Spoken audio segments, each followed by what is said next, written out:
Does that light behind me look good? Yeah, it does. I'm going to do the same. So we're live now, Andrew. So anything you say might be heard by somebody, just so you know. Okay, maybe I should put the camera. I don't want people. I want people to see my haircut. What do you think of my haircut? I don't know. Let's ask all the thousands of people watching us live on Facebook and Hundreds Twitter. of thousands, I thought.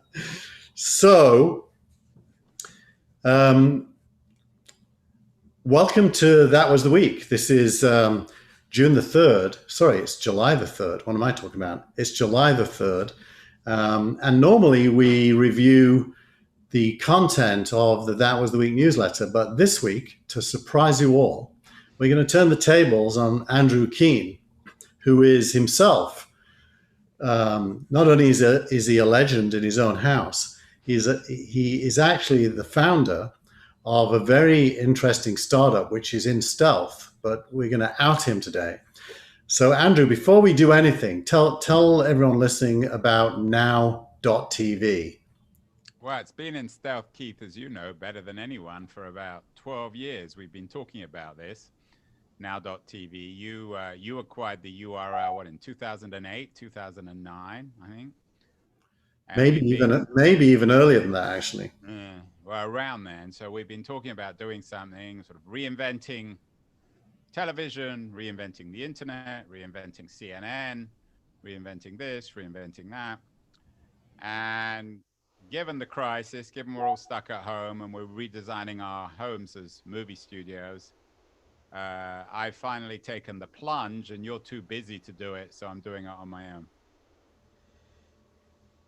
Well, my interpretation is you're too Andrew Keen to be doing it with me, so you're doing it on your own.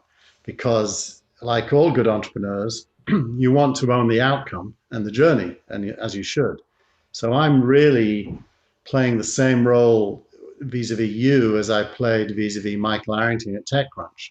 That's a nice way of putting it. I would also say, and I shouldn't be being critical of you because you're my chairman and major investor at the time, that when we came up with this idea in 2008, you were very much into the idea of creating a sort of user-generated television network, a real-time version of CNN, which would be fed by Twitter and all the other social media platforms, undermining the expertise and professionalism. And over the last 12 years, you and I have had this ongoing debate about the value of curated, professional, top-down media versus user-generated. And even you will admit, I think, that your vision has been proved to be less compelling than mine. Well, I feel hurt by that. There are many compelling visions. So if you ask me whether 4 billion smartphones in the world with cameras and microphones might produce an interesting real-time news experience, I think I'd still say yes. But you'd have to give me somewhere between $15 and $30 million to prove it.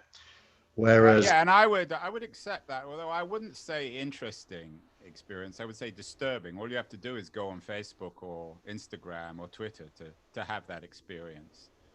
I guess it's interesting for about a minute or two, and then it gives you a headache, and then it begins to worry you because it's clearly undermining democracy and most of the rest of things we have. I'm very tempted here to tell anyone that watches this about the difference between a Yorkshireman and a North London Jew when it comes to optimism versus pessimism. Yeah.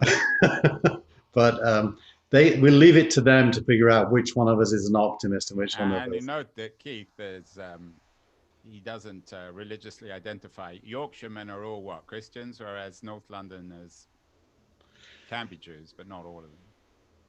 Exactly. You just happen to be one, and Yorkshiremen a particularly miserable one, right? And you're a particularly optimistic Yorkshireman. Yeah, I think most Yorkshiremen are basically atheists, is my guess. They believe in Yorkshire. They believe in Yorkshire, absolutely. Yorkshire is like Texas for those American listeners, as in the people that live there believe they live in their own country.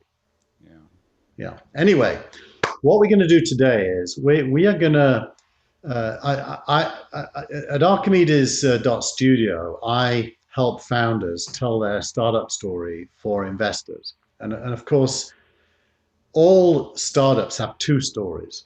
Andrew just told us the listener story or the consumer story of Now.tv, which is um, basically Andrew believes that quality and substance is missing and needs to be brought back to internet broadcasting.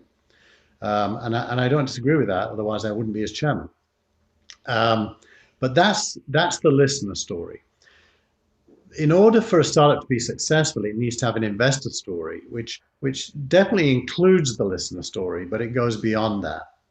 And it takes me usually, somewhere like 3 months to work with a founder to get them to be able to do a good job of the investor story. But we're going to try and do it in 20 minutes.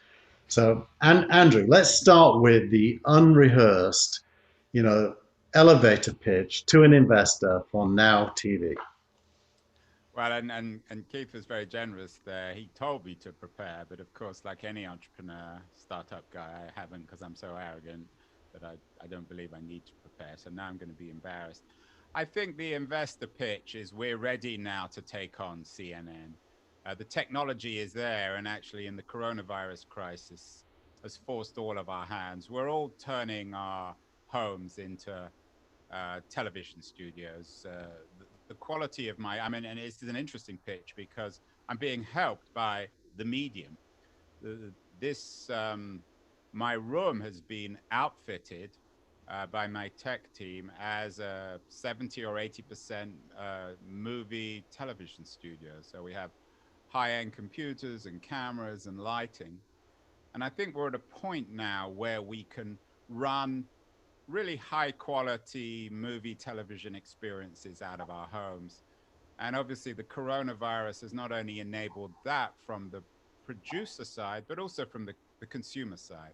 I think after this crisis, if there is an after this crisis, who knows at this point, I think consumers will be increasingly unable or indifferent to the distinction between the high quality experience online and on their television. So what the coronavirus crisis has done in terms of media is dramatically accelerated the way in which digital is eating analog and software is eating the old television movie business.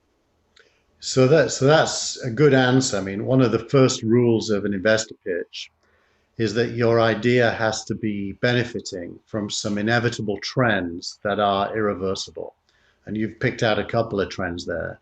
The trend to broadcasting in a high quality way from the place you live is now entirely doable and relatively inexpensive compared to a full end, top end TV studio. And secondly, the listener experience where the TV screen is just another screen. It's probably got an Apple TV or a Roku plugged into it, or an Amazon Fire Stick, or it's using built-in apps. And people no longer distinguish between broadcast TV run by NBC and a show that you might put on. And can I interrupt here? Because what the coronavirus crisis has done has meant that NBC and CNN are also essentially becoming home television networks, because then nobody's going into the studio anymore. So when you watch Meet the Press or Jake Tapper's CNN, excellent Sunday CNN show, the people being interviewed are all doing it from home. So there really is increasingly no difference. There's increasingly no difference. Now, the other element of an investor story, and so as it's not a trick question, let me preface it with this. Most investors are asking themselves the question, how much will this person return to me over, let's say, 10 years? So even though they're obsessed with short-term traction, the reason they're obsessed with short-term traction is because they're trying to figure out what it is you're going to build and whether you'll be successful over the life of their investment horizon, which is typically, to use a number, it's 10 years, but it's between 7 and 13 years. So when you look at these inevitable trends and you look at what you're planning to do, how would you, just at a very high level, before you get into the detail, get this investor to believe that there's a big outcome for them? Well, I would try to convince them that that there is alongside the technological trends, because that isn't a reason to invest. That there is both demand from the producer and the consumer. I'm convinced that the old star system of CNN or the television networks don't work anymore. The tiny group of people on CNN are usually very dull and they're stale and people are bored with them. There's a new group of curators, a new class of experts whose interest is sometimes generated from business or from universities or from media, who are just as able to broadcast their brands, their expertise, their form of entertainment to the world, but they don't currently have a window. They're not able to get their message out. Sure, they can go on Twitter, they have Facebook and Instagram pages, but you talk to most creative people, most writers, most want-to-be broadcasters, and they're very frustrated with the way in which they get their message out. These are the people, these are not Kara Swisher. This is not David Brooks. These are the people below these, the real superstars of the old information economy, but they have as much to say. So from the content producer point of view, I think the world is not really seeing the wisdom that this new class of information producer can create. And on the other hand, I think in the midst of all the chaos of the internet, the fact that everyone is more and more, consumers are more and more concerned with fake news, with propaganda, with the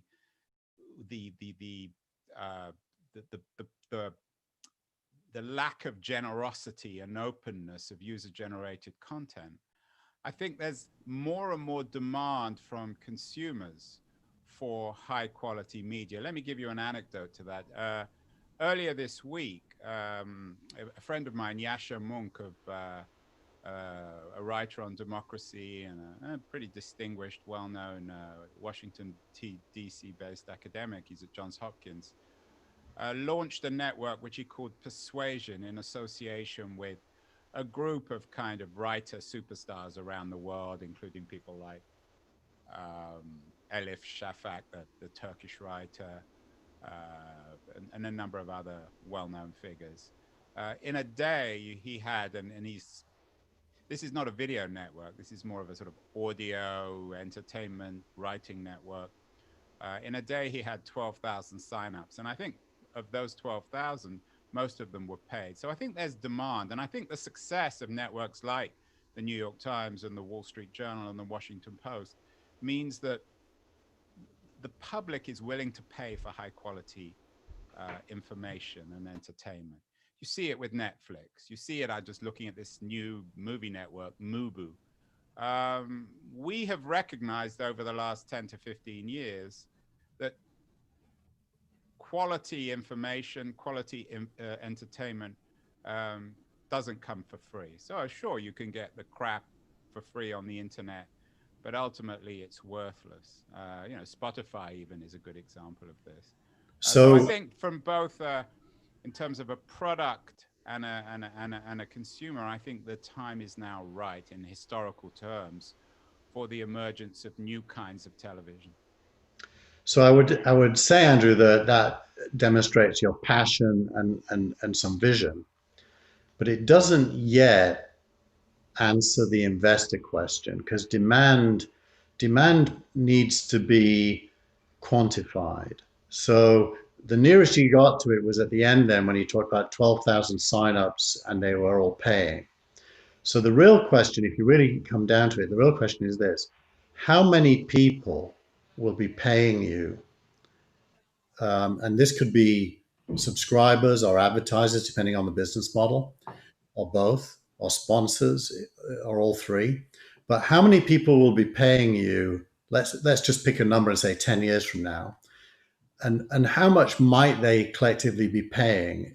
So what kind of scale of business could this be? That's really what you need to be able to put into the very early high level trends that you point to, that there is some value in these trends, and you've figured out a way to realize that value and own it. And now what you did do is talk about what you're going to do rather than how much what you're going to do is worth. Well, what I like about the now.tv idea is I wouldn't say it's infinitely scalable, but it's radically scalable. What I'm going to do over the next few months is work on a single show, my own show. I'm an experienced journalist and broadcaster as well, to show that it can be done. But once I show it can be done, I think that we can build a network of 50 to 100 brands like myself and combine those into a very compelling channel, which can generate revenue in a number of different ways. Obviously through paid audience, although I'm not 100% convinced with that. Certainly sponsors and advertisers. I have enough corporate relationships to know that even now I could probably get a couple of sponsors because they believe in me and they'd be willing to take a risk. I think that the network element is very valuable. I think ultimately, as your friend at Mike Arrington, your friend at TechCrunch learned, physical events are also extremely valuable. At some point, this coronavirus nightmare, we're all stuck at home, is going to come to an end, and we'll go back, I think, with more enthusiasm to physical events. So I think there are lots of different ways that you can build revenue. But what excites me in particular is its scalability. The fact that if you can show individuals that they can develop video networks effectively, if you can show them how to do it, if you have audience, if you have the technology, if you have the know-how to knit them together, then I think it becomes a compelling business case. That's why I think that the persuasion idea is intriguing, because Yascha Mounk got 15 or 20 of his famous writer friends together, and that automatically created a network, even though you had no idea of what the network was or what it would do. What I want to do is do that the other way. I want to show that you can build a single show and then build it out with a little bit more patience and thought. I think that ultimately that's a more scalable model. Well, that in a way is what Mike did with TechCrunch. But after 5 years, and Mike worked unbelievably hard, by the way, and put himself under the most enormous pressure because he was controversial, as I think you probably will be in some cases as well. And therefore he got lots of haters, as you tend to do on the internet. And at the end of the day, when TechCrunch was sold to AOL, I don't want to disclose any secrets, but let's say from a venture point of view, it was a modest outcome. It was a wonderful outcome for Mike, but from a venture point of view, it was a modest outcome. And what I was trying to get to with Now TV is I definitely believe that if you look at let's assume we're just talking about the English-speaking middle class as an audience, you're probably talking about something in the region of 100 million potential people who would find this interesting in the world. Yeah. And you know, it wouldn't be a lot of people, a lot of non-English speaking people in Germany and Northern Europe, yeah, English, America, all speak English anyway. So and that adds a whole additional number. Let's put it up to 500 million, maybe, out of 7.5 billion people who would be a target audience. And let's say we manage to get 100 people like yourself in the years ahead who are compelling in their own right in their fields of wisdom and so on, and that the formats we choose are compelling and accessible and consumable. It wouldn't seem unreasonable that you could turn that 500 million into somewhere between 10 and 50 million advocates and engaged people that would be worth each of them worth $20 to $50 a year to a business. Well, Mm. then you start doing the math, and it is a very big opportunity. It's CNN like. CNN's revenues, I think, are around 2.5 billion. Last time I Yeah. looked, it's CNN like in its scale, and it's way less expensive to run than CNN due to all the innovations. And so I think it would be easy to make the case, and let's just move on now, but that this is a big outcome if the right things happen. Yeah, and to compare myself with Mike, when I appreciate the comparison because I'm a big admirer of what he achieved. Um, his goal at Tech, I don't even know what his original goal at TechCrunch was. I mean, you know that better than I do. It was just to learn Yeah. through interaction with participants. But he never saw this as scalable. He never saw founding TechCrunch as a moment to spawn many TechCrunches. Mike had no brand before he founded it, except in his own mind. So he built his own brand. I did it brilliantly, and he's certainly an incredibly talented and hardworking person. But he never saw TechCrunch as infinitely scalable in the way we're thinking of now.tv. We're not calling it AndrewKeen.tv. We're not thinking of it just as a platform for myself. I'm the guinea pig and the pioneer. I want to show that this can be done. And having done that, then I can build out a broader network. Yeah, I see it as a much better idea than, say, Cheddar or Young Turks in that sense. Yeah, That, and it's still not entirely clear what Cheddar or Young Turks is or they want to be when they grow up. There still hasn't been really, I think, a successful online video platform but network built, given the ubiquity of YouTube. I mean, it's a hugely ambitious and complicated challenge.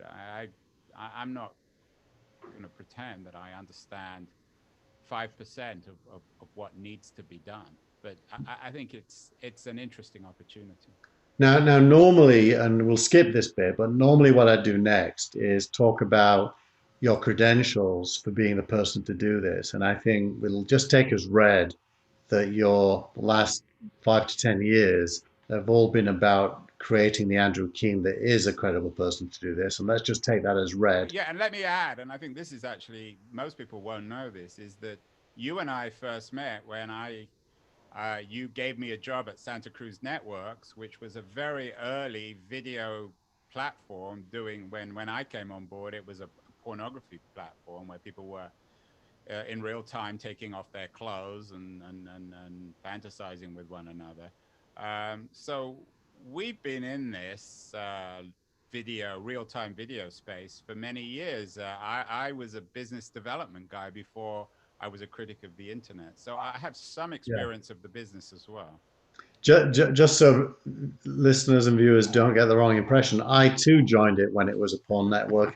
I didn't make it a porn Right. network. And Keith has always given Keith doesn't need me to trumpet his strengths, and I don't want to build up his ego too much because it's pretty big already. But he did teach me one, or he's taught me more than one thing, but one thing in particular, he's always taught me about scale. So when he got to Santa Cruz Networks, it was a single real-time video show, basically, sort of a soft porn early video thing. It was about They 2001. called it a biker bar. It was a Yeah. biker bar, So it but was people. It was early. It was people who were dabbling with video in the very early by stages. the way, But it was he well, but what Keith did was when he came on as CEO is again he tried to scale it rather than focusing on the sale of one platform, one biker bar real time video platform. He wanted to box up the technology and sell it to other people um, trying to sell video. So Keith has educated me always in the value of scale and of thinking beyond a single show, trying to scale your business from a few thousand to a few million to a few 100 million. Maybe if I was to criticize you, you always think too big, but it's certainly better to think too big than too small. yeah. You just reminded me that I actually took that pornography business and sold it to David Warden, who was the founder of Ask Jeeves, who had the ambition to repackage it and call it Ask Mimi. Yeah. Um, And to be fair to Santa Cruz Networks, um, it wasn't an absurd business. I mean, Draper invested in Santa Cruz Networks at the same time that they invested in Skype. They saw Santa Cruz Networks as the video sister to Skype as an audio platform. So we know what happened to Skype. but let's A move. lot of this stuff is timing again. Let's move on because we have to stop in about 8 minutes. So big trends, valuable if you execute. You have the credentials to be the person to do it. So the next thing an investor wants to know is if I give you money today, what's the journey look like? You've already said that initially you want to start with one show, and you've also said you want to end up with maybe 100 shows that can fill a week. What's the journey in your mind? I mean, obviously it will be ill-defined in part, but do you have a sense of the roadmap and the journey? Yeah, and let's be clear. I'm not looking for money right now. At the moment, this is self-financed. So what I want to do over the next 6 months is show that you can build a credible 30-minute daily video show that will come close to replicating a CNN show. Having done that, we will go out and raise some money. And I want to, if you like, box up my experience and then equip maybe 20 or 50 or even 100 people like myself to build similar shows. The money then would, to do that, the capital would require investment in their hardware, in their training, in building out the network. So it would be multiplying my experience by 20 or 50 or 100. Now, I still want you to fill in the blanks a little bit because this is a 10-year journey that I've got in my mind as an investor. I'm the one with the checkbook, even though you don't want money. If you do the right thing, I'm going to plead with you to take my money because I'm going to get greedy. So, okay, you start with one show. You don't need a lot of money for that. You want to get to 100 shows and potentially 50 million attached viewers that really identify with Now TV, Now.tv. 2 or 3 big milestones that you think you have to achieve along that journey. 2 or 3 milestones. Well, I think the first would be signing up high quality talent. I think that signing up 20 or 50 people of my status as writers, as broadcasters, as experts, subjects experts. I think that's critical. I think also bringing on not advertisers but sponsors. I think finding corporations who are willing to commit to this would be another significant milestone. And then, of course, having traction when it comes to viewers, to consumers. I mean, it's all very well talking about this. It sounds great, but you've got to attract viewers. I know I've got a real-time, I've got a daily podcast show that's getting 200,000 or 300,000 listens a month, which is good. And it takes time and effort. So I think it's really important. It's all very well coming up with a good idea, but if people aren't interested in it, then it's irrelevant. And I think a lot of this is chicken and egg. I mean, how are you going to get good people? You're going to get good people because I can prove I have audience. Well, how am I going to get audience? Because I've got good people. So my experience of being an entrepreneur is you have to juggle those things. Doesn't mean you tell untruths, but you have to be able to have the chicken and the egg simultaneously in a credible way. So that makes me, I'm starting to have this picture in my mind that you are to PBS and NPR what Netflix is to the movies. You're basically taking the core of PBS, which is sponsorship, talent, and audience, to the internet and scaling it globally without being public broadcast. It's going to be a private company. in the same way that Netflix took an existing set of movies and TV shows and created a whole new way of consuming them. Right. Yeah, I think that's a nice way of putting it. And when you think of the effort, I mean, think of something like State of the Nation, or the Jake Tapper Show. It takes huge teams to produce this stuff. And what we're talking about is replicating these by 100x at 100th of the price. And if you can get 80% of the quality and the visual credibility, then I think it becomes an interesting business. My guess is you can get 1,000% reduction in price, if not 10,000. Yeah.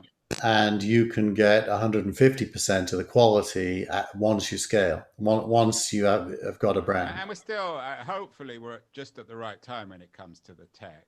Keith, you and I both outfitted ourselves with PTX cameras. These are remote operated cameras. Basically, what we're able to do is have engineers who can turn everyone's home into studios and control the cameras from there. But as we move forward, those cameras will become more sophisticated. Everyone's going to get fiber connectivity. I'm lucky enough living in Berkeley to have that fiber connectivity. And again, this is inevitably and unavoidably global. This platform will work it will be as relevant or as interesting in China or Poland as it is in the United States, in contrast to the NBCs or the NPRs of the world. And I will just zoom my camera in just to prove that he's the truth. And I will swivel it to the other side so you can see that I am actually at home. There, you're about to see the view out of my window any second now. There you go. That is my backyard showing up. And now it's going to come back. Slowly but surely. So Andrew, you said you're not raising any money right now, but that won't remain true. Given the initial things you want to do and the journey you want to go on, what do you think will be the first amount you want to raise, and roughly when do you think that will be? Well, all things going to plan, of course, which is never the case. But I hope to be, as I said, I hope to have a credible product by the end of the year. And then I think I'd like to go out and raise minimum of $500,000, probably about $1 million,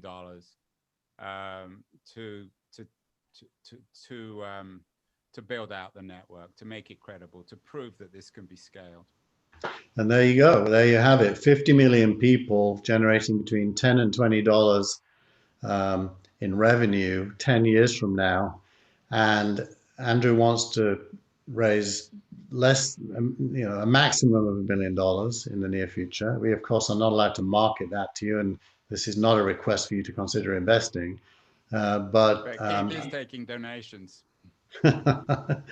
So Andrew Keen, that was a trial run of how I work with entrepreneurs to help them tell their startup story. As I said, it normally is at least 10 sessions, and it results in a model and a deck and a much better chance of being successful. And we've done it in, I don't know how long, but 20-ish minutes. So it will obviously be incomplete, but it's a good start. Thank you for turning the and to have a football metaphor, and you're going to take this in the wrong way, Keith, but I think you're actually the Alex Ferguson of the venture business. A Dower Scott. Not a Dower Scott, but someone who didn't necessarily have the most glamorous professional career. You're not Maradona or Messi or even Mike Arrington, though you might disagree with that. No, I don't. You came close, but you never hit the home run, or you came close to hitting the home run. But I think you're bringing your wisdom from your experience on the field, off the field, and I think you're going to turn out to be actually a much better manager than you were a player. Not that you were a bad player, but it's in football, the great managers are often fairly not indistinguished, but not necessarily the greatest of players. So Alex Ferguson, Mourinho, Jose, Klopp, These were people who played the game, who knew the game, but they took their wisdom from the field. So anyone watching this, I would strongly recommend Keith. Coaching is fun, but I did once score from the halfway line, and on that note, we'll finish. Thank you, Andrew. Thank you, Keith. Are we off or are we still going? We are